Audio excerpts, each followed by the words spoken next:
Hello? Check, check. Check, check, baby.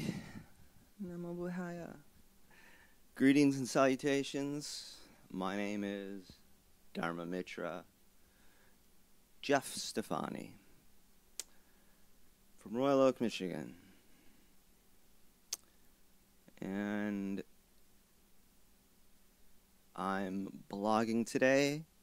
Haven't been blogging in a while because the little camera on my computer wasn't working. And without getting into details, Apple makes excellent computers. You know, I'm a big advocate. However, I've certainly had my share of problems. I'll leave it at that for now. We'll see how everything turns out. I don't really have an agenda today, other than I thought I would mention three things. One, it's good to see you from here, at least, from the heart.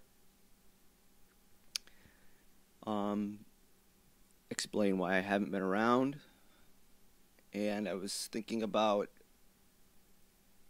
how to make this more interactive and to share some of my daily experiences. I've tried to share, things I did to have my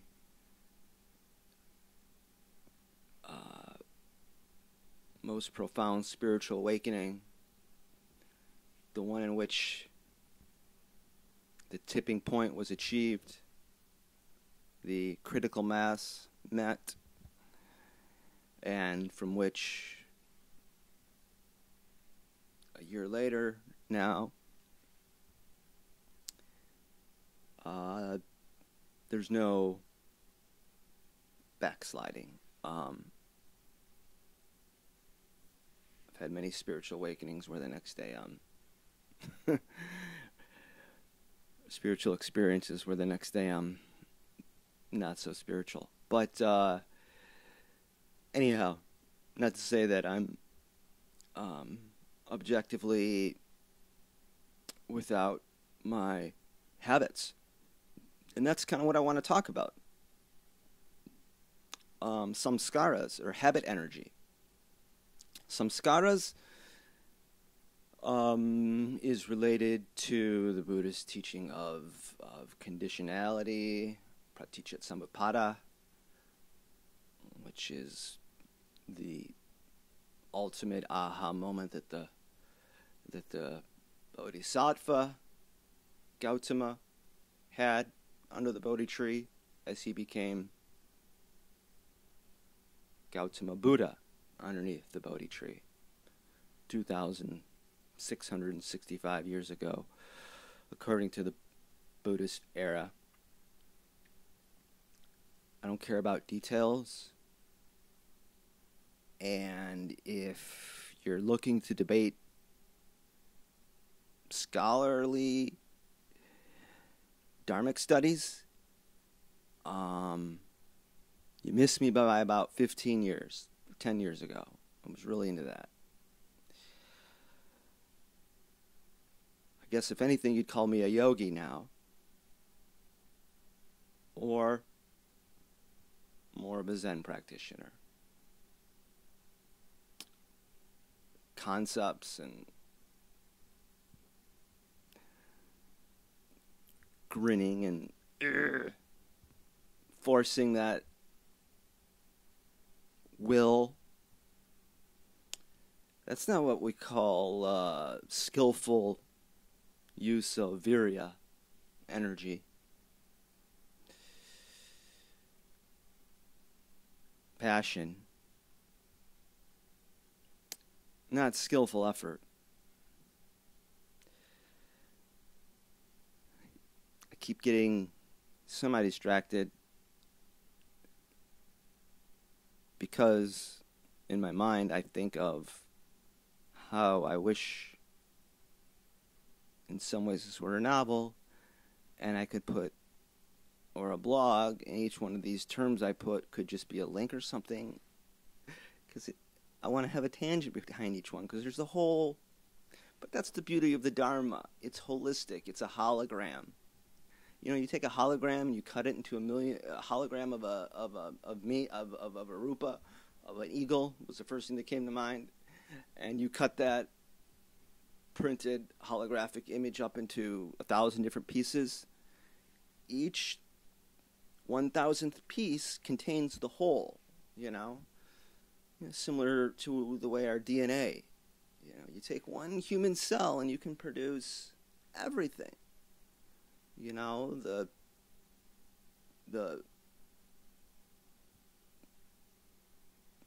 whatever. I was going to use some fancy anatomical, neuroanatomy term, but it doesn't matter. Each part contains the whole. And so any particular idea I start to try to convey,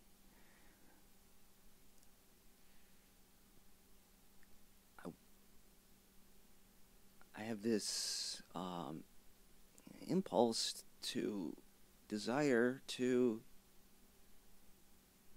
convey the whole thing.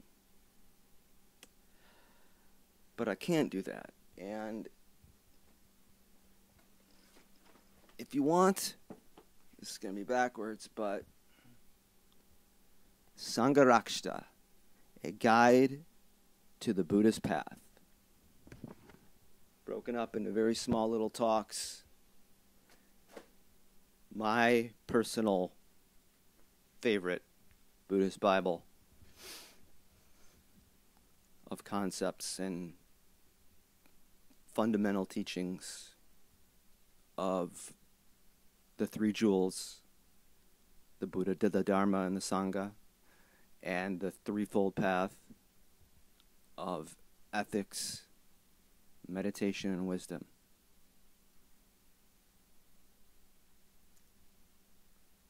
And that's another great idea. But in my day-to-day life, I had this great spiritual experience, but then I still had and have lots of energetic habits, samskaras, this karmic momentum. A lot of actions that I've made are still coming to fruition, and I continue to create karma, which causes vipaka, the cause and effect, or the causality and the result. All these are all interrelated fundamental teachings of the Buddha Dharma. But, as I said, I'm not a scholar. I'm not here to debate. I'm here to share my experience, to try to be of service. And some people respond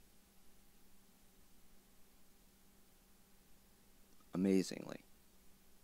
I've received some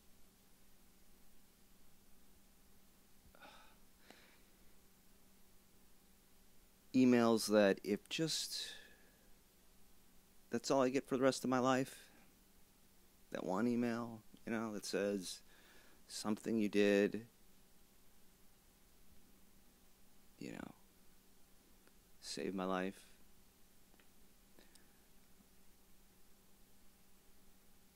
Not in a ego building, but in the beauty of the interrelatedness. It could be taken as a yay, Jeff is awesome. But that's not how I see or feel things as I evolve.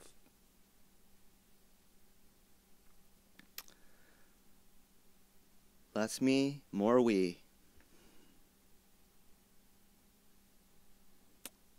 And I feel like, well, the Bodhisattva of compassion, Avalokiteshvara, is known in many ways, but often depicted with 100 or 1,000 arms, really, and each arm has a hand with an eye on it, and the head that's split and looking in 7 directions. I believe 7-headed. Could be 11, but maybe I just drove by at 7-Eleven. Point of the story is that each hand of compassion is reaching out. And as my first Dharma teacher taught me, anybody with an experience, the debate was about Theravada, has this ideal of arhatship, which is enlightenment for selfish reasons. And if you note the tone of my voice, it's because it's something that I used to believe in, was Theravada, Mahayana, Vajrayana, blah, blah, blah, blah, blah.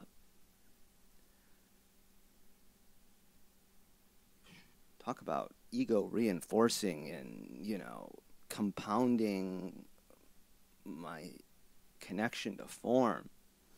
Jeez, the Dharma's a tool. And that tool can be used skillfully or unskillfully. You can pick up the Dhammapada and whack somebody over the head with it. Well, it's not very big, but you get my point. You can do whatever you want with it. That's why it's the analogy of the raft the Buddha uses, And once you get to the other shore of nirvana, your destination of crossing the river, it's a relevant point, hence the raft. The farther shore, these are all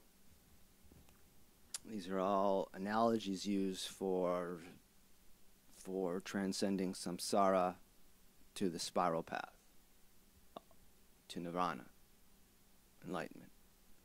But once you get there, you don't carry the raft on your head. And as my first Dharma teacher taught me, when you get something like the Dharma, or a good Dharma book, teaching by Sangharakshita, I'm not setting it on the ground. I learned that respect from Tibetan groups, which is a great practice. I don't set my Dharma books on the ground. First I thought it was kind of silly and whatever, but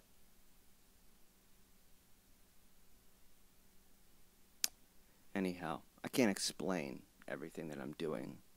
Otherwise, this is just one big tangent, which in a way it is. It's my tangent. But I'm not here or doing this or spending time on this website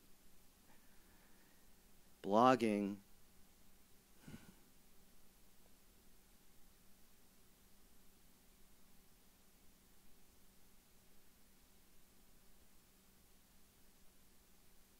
to get money or power or to lessen some sense of guilt or whatever,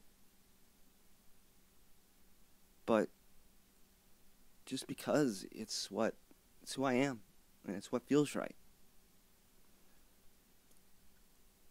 And that's what I want to know. And any way you can respond to this, is there anything you want to discuss or want me to talk about or a topic or anything?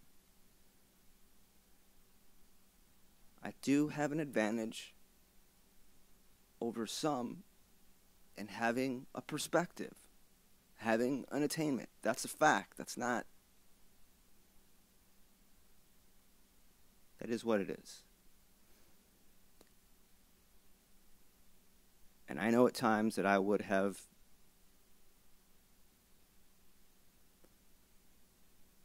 really wished I had somebody that whether I believe them or not. Certainly would want to know their perspective if this person's saying, wow, you've entered the stream, you've experienced vipassana, transcended sense of self.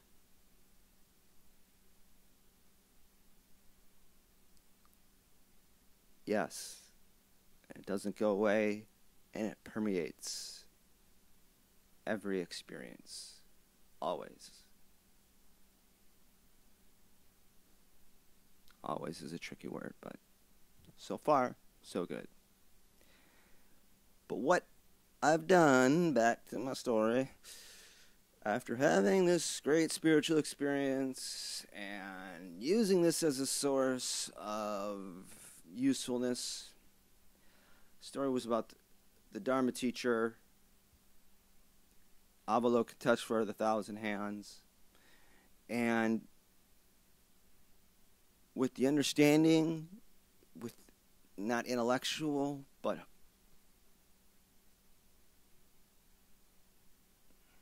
absorbed, permeated, experiential understanding of the no self, of emptiness, of shunyata, of breaking the first fetter, whatever you want to call it, it really doesn't matter.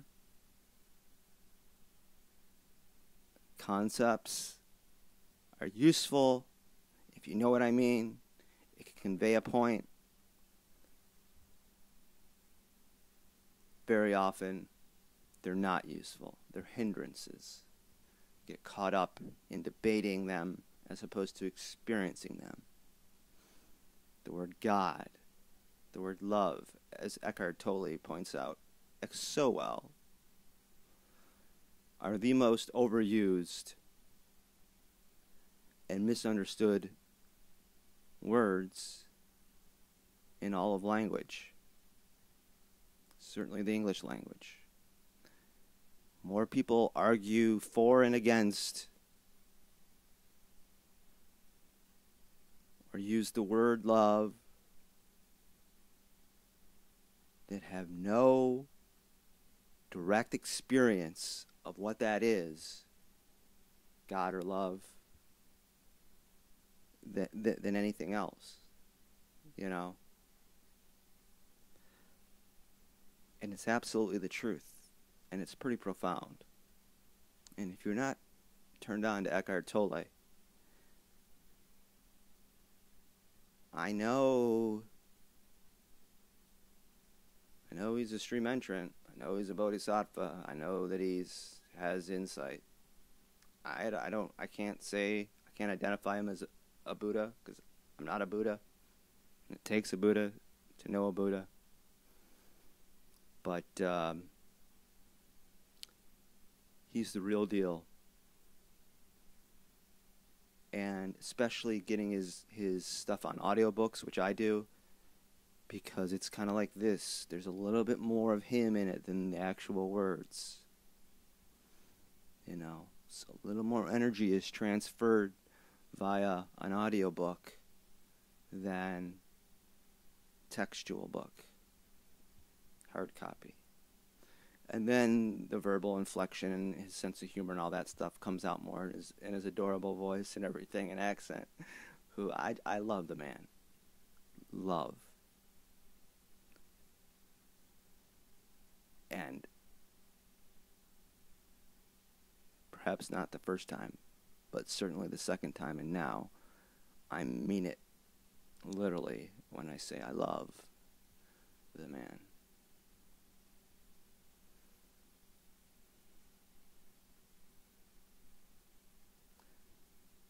It's profound.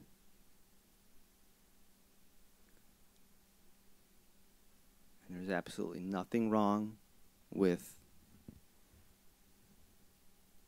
silence, dead air.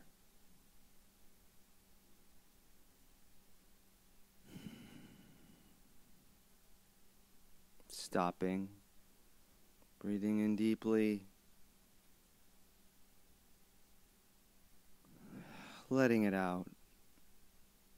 Focusing it on that out breath has the effect of letting things go, of relaxing. Very powerful place to start your meditation practice. With a mindfulness of breathing, with a focus on the out-breath. If you need any assistance in calming, centering, and focusing, which I think at some point everyone I know does, I'm more trying to be mindful of the sound, trying to, instead of going back and mixing sounds, I'm just trying to speak at a level where the sound is relatively consistent, at least audible. Audible.com. That's how all my audiobooks start, more or less. I have a subscription. It's awesome. I'd recommend it.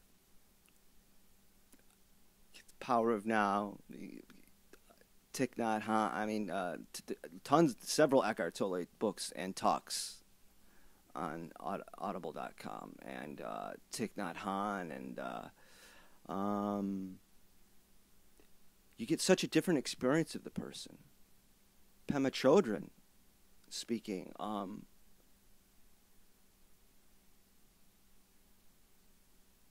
huge fan of her writing and her teaching. Ironically, it doesn't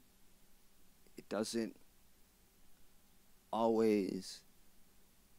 Oh, she's probably like me. I don't know. That's usually more towards the beginning of the talk. I mean, like me in that. I mean, human in that. When you start talking, it's difficult, and when you just get in with it and forget about thinking and just go with it, it goes better. But anyhow, it's just an observation. It's not a judgment. It certainly doesn't devalue the Dharma teaching of Pema Chodron's work. But in certain speakers, certain authors who read their own book, and one of them who I never listened to before and knew the name, but for some reason had an adversity to it, and that is Jack Kornfield. And let me tell you, the man is technically a bodhisattva. He's entered the stream. Insight has arisen. You know, Sharon Salzberg. It's great. But Eckhart Tolle, Thich Nhat Hanh, Jack Kornfield, Ajahn Brahm,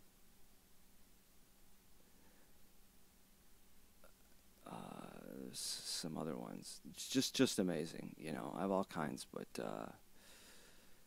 there's one I wanted to mention, but I'm getting way off my topic. Or at least what I wanted to say, and that was talk about psychoanalysis, because I have these karmic issues. Just because you enter the stream or attain this insight doesn't make you a Buddha. You just have somehow, some way, managed to crawl and climb up to that ledge, and you're there, and you see, using the analogy of climbing a mountain, you're not on the summit. Apparently, according to Buddhist cosmology, you're too far up to go back down, is this sort of tipping point thing. But to go back to the mountain analogy, you're high enough where you've either, I don't know, above the tree line is maybe a good analogy, because all of a sudden everything's clear. You see it. I don't know what it's like to be on the summit, but I have more perspective. And I certainly can see those on the path coming up the root. I'm certainly happy, which comes back to my idea, my point of Avalokiteshvara. It would be insane if my right hand thought, the foot has a thorn in it. It's not my problem. That's my foot, and it affects you. Because there's this brain in the middle that connects it to. And so it has the hand pull the thorn out of the foot. That makes perfect sense. Avalokiteshvara, Bodhisattva of compassion, the archetypal compassionate figure, is the same thing. And I view myself in a way as just one of those hands doing whatever I can. People in recovery, people in Detroit and Royal Oak, people I know on the internet, people that fall into my circle, people that find my blog, whatever it is, this is who I am. Here I am. Try me. If you have a question or need some help, ask.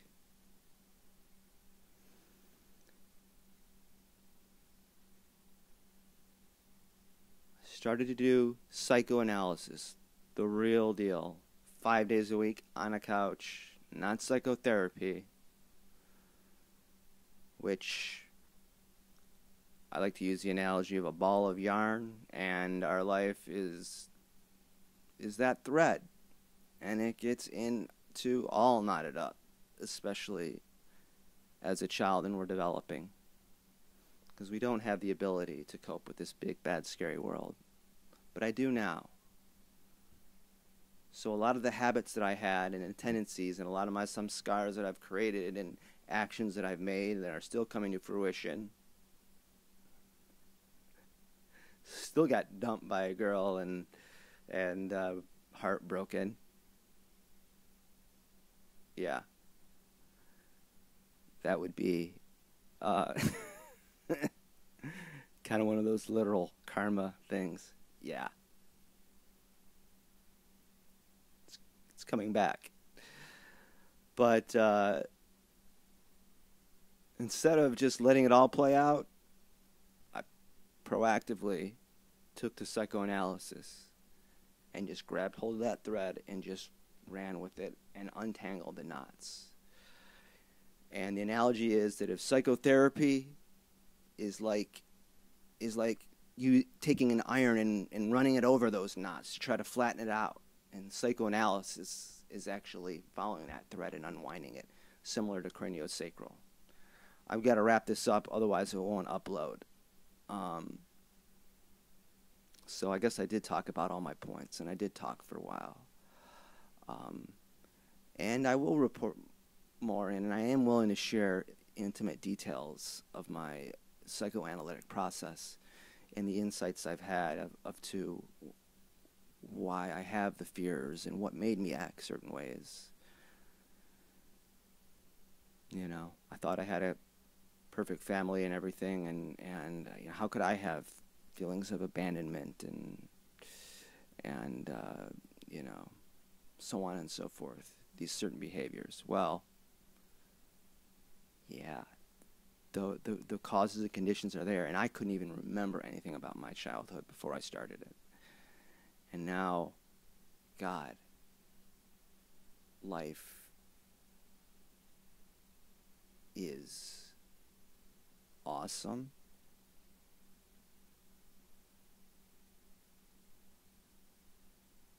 Because I'm part of something awesome. And that's what this is about. I hope you will be part of it too. On that note, Namo Buddhaya. Ni hao.